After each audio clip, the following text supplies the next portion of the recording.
Good afternoon, everyone. My name is Heather Norton, and I am posting in response to video forum 1 for the assignment Professional Counseling and Ethical Consent. I looked at 3 different materials for this particular assignment. The first was the ACA Code of Ethics and their recommendation for consent.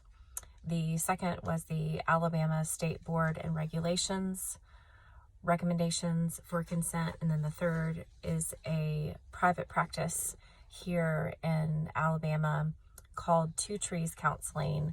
I looked at their consent form that they have available online for their patients. After looking at all 3 of these different items, I took a moment to compare and contrast the key components that I saw recommended in the ACA section on consent and compared that with the Alabama recommendations, the state of Alabama, as well as the Two Trees private practice here in Alabama. And by and large, all 3 items, materials were in congruence with one another. The vast majority of items that the ACA recommends seem to be implemented in both the state of Alabama at large as well as this personal private practice that I looked at. There were a couple of things that caught my attention, and I just wanted to take a moment to respond to those.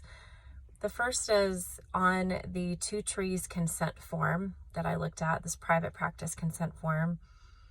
There is actually no mention of the hourly rate that is charged, and there's also no information that is listed on billing arrangements, fees, non-payment fees, penalty for missing a payment, as well as late cancellation fees as well. They seem to be lacking a little bit in their information in terms of the actual payment process for the clients.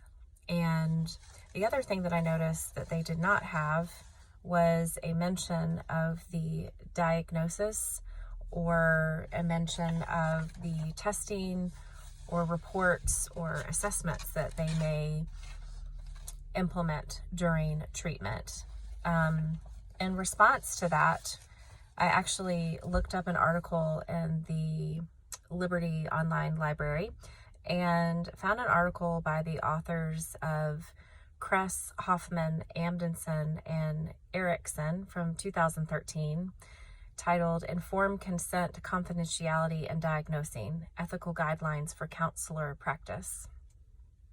And within this journal article, the authors discuss the need to actually have a discussion with clients and prospective clients on the concept of diagnosing and how that relates to the DSM.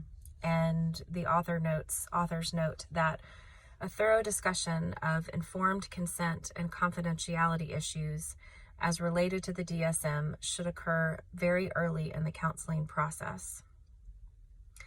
The authors go on to say, providing information about DSM diagnosis and being transparent about the diagnostic process, counselors can help establish a positive foundation for counseling early on.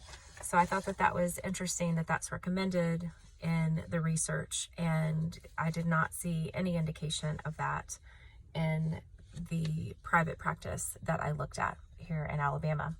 The other thing that I thought was interesting and a positive note, I felt in a reflection of our current trends and times that we're living in, is on the Two Trees Counseling consent form, there is information on there regarding social media, and the counselors mention that they are prohibited to post or discuss or place any type of information about their clients or any information relating to their sessions with clients on any type of social media.